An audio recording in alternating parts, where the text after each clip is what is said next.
আমি বেকার ঘোরাঘুরি করছিলাম। আমি অনার্স পাশ করার পর আর পড়াশোনা করার ইচ্ছে হয়নি। কাজ খুঁজছিলাম কিন্তু কোথাও কোনো কাজ পাচ্ছিলাম না। একদিন আমার বন্ধু বলল ওর একজন চেনা জানা আছেন, ওদের একটা ড্রাইভার লাগবে। আমি ওর কথা শুনে রাজি হয়ে যাই। তারপর আমি ওদের বাড়িতে কথা বলতে গেলাম।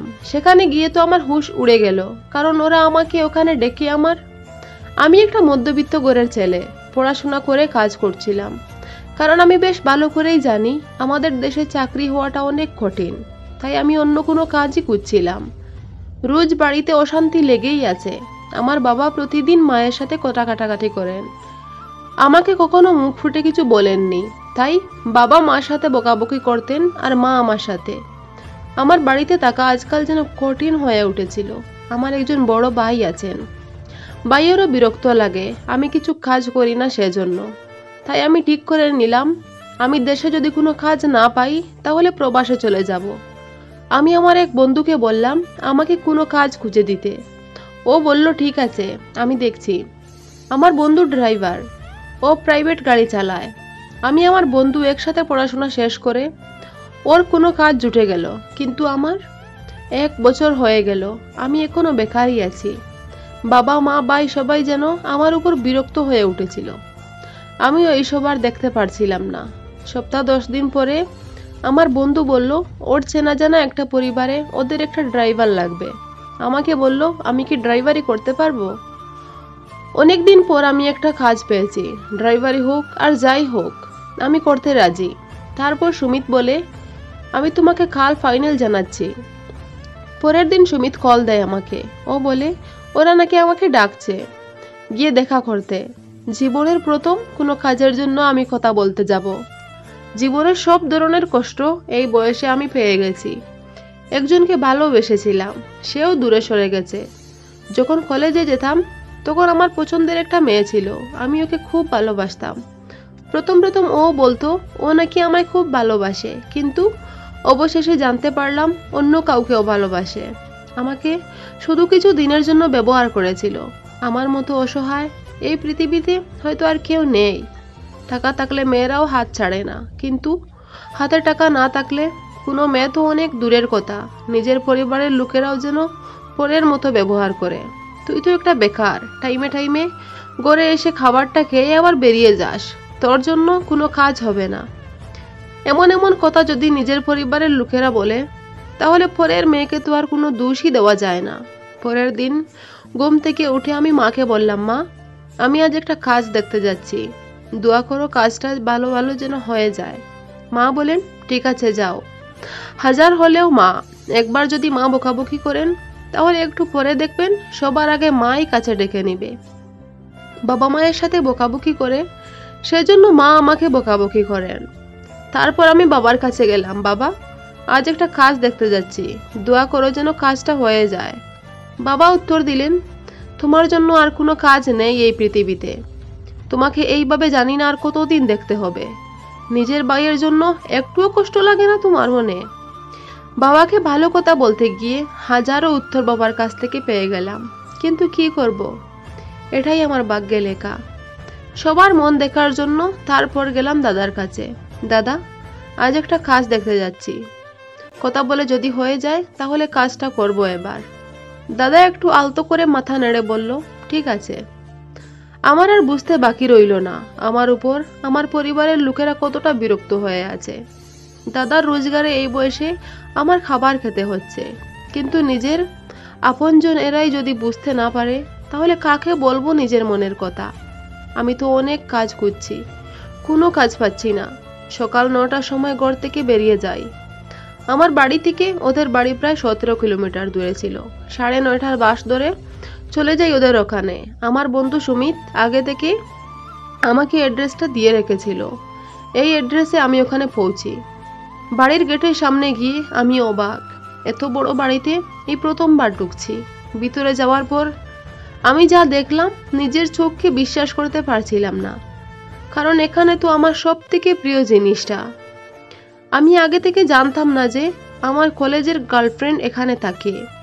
ওকে দেখে আমি একটু ভয় পেয়ে গিয়েছিলাম, কারণ সুমিত সবকিছু জানতো। তাহলে কি জেনে বুঝে সুমিত আমাকে এখানে নিয়ে এসেছে? জানি না কি হবে এবার। আমি কাজের লোকের মতো কথা না বলে এখানে দাঁড়িয়ে থাকি, কারণ আমার ভীষণ ভয় করছিল। আলিয়া আমার কাছে এক পা দু পা করে এগিয়ে আসতে লাগলো। আমি আরো বেশি ভয় পাচ্ছিলাম। তখন উপর থেকে কেউ আলিয়াকে ডাক দিল। আমার কলেজের গার্লফ্রেন্ডের নাম ছিল আলিয়া, আর এখানে এসে আমি ওকে দেখতে পাই। মনে হচ্ছে এটাই ওর বাড়ি। এটা কোনো সাধারণ বাড়ি নয়, মনে হচ্ছে একটা রাজপ্রাসাদ। সেজন্য আলিয়া আমার সাথে ভালোবাসার নাটক করেছিল। ও নিজের পার্সোনাল কোনো কিছু আমার সাথে শেয়ার করতো না কখনো। এমন একটা পরিবারের মেয়ে, সেটাও আমাকে জানায়নি। জানলে হয়তো প্রথমে ওকে ভালোই বাসতাম না। তারপর উপর থেকে হয়তো ওরা আলিয়ার বাবা মা নেমে আসছেন। নিচে এসে আমাকে বলেন, বসো বাবা। আমি আলিয়ার বাবা, আরও আলিয়ার মা। আমি তোমার ব্যাপারে সব কথা শুনেছি আলিয়ার মুখ থেকে। আমি জানি তোমরা একে অপরকে খুব ভালোবাসো। আমাদের কাছে ধন সম্পত্তির কোনো অভাব নেই। আলিয়া কলেজ শেষ করে আমাদের কাছে তোমার সব কথা বলেছিল। আরও এটাই বলেছিল যে ও তোমাকে সত্যিই ভালোবাসে। আমাদের একটাই মাত্র মেয়ে, ওর সুখের জন্য আমরা সব কিছু করতে পারি। ও চেয়েছিল তুমি নিজের পায়ে দাঁড়াও, তুমি কোনো কাজ করো, তাহলে ও তোমাকে বিয়ে করবে। আমি আলিয়ার দিকে তাকাতে আলিয়া একটু মুচকি হেসে আমাকে বলে, কি স্বপ্ন দেখছো নাকি? আরে স্বপ্ন নয়, এটাই সত্যি। আমি সত্যিই তোমাকে ভালোবেসেছি। আর আমি কলেজে কেন মিথ্যে কথা বলেছি জানো? কারণ আমি চেয়েছিলাম তুমি নিজে কোনো কাজ করো। কিন্তু 2 দিন আগে সুমিত আমাকে বলল যে তুমি আজ পর্যন্ত কোনো কাজ পাওনি। আমি সুমিতের কাছ থেকে তোমার সব সময় সব কথা জিজ্ঞেস করতাম, কিন্তু এই কথাগুলো তোমাকে ও যেন না বলে ওকে বারণ করতাম। 1 বছর হয়ে গেল, তুমি আজ পর্যন্ত কোনো কাজ পাওনি। সেজন্য আমি আর অপেক্ষা করতে পারছিলাম না।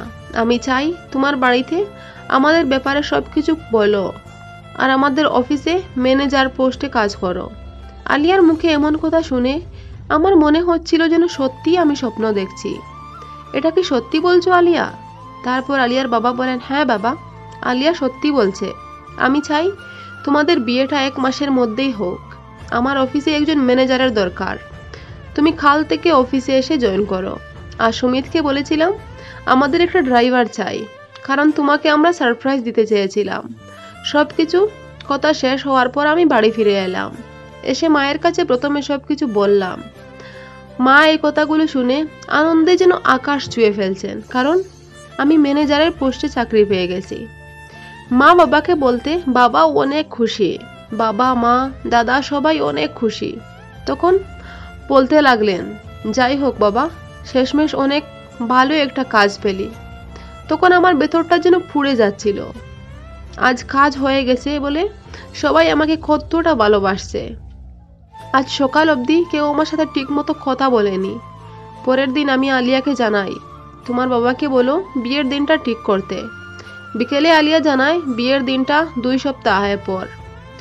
আমরা একটা ধন সম্পত্তির মালিক নই, তাই মধ্যবিত্ত পরিবারে যেভাবে বিয়ে হয় আমি সেভাবেই বিয়ে করি আলিয়াকে। এখন আমাদের সংসারটা অনেক সুখে চলছে। আলিয়ার বাবা মার মধ্যে কোনো অহংকার নেই, আর আলিয়ার মধ্যেও কোনো ধরনের অহংকার নেই। এই গল্প থেকে আমরা এটাই বুঝলাম, টাকা ছাড়া এই পৃথিবীতে বাবা মাও আপন বলতে যেন কষ্ট পান। আমার মতো কার কার জীবনে এমন হয়েছে আমি ঠিক জানি না। ধৈর্য রাখলে ফলটাও অনেক ভালো পাওয়া যায়। কষ্ট পেলে সবর করুন, দেখবেন জীবনটা একদিন পাল্টে যাবে।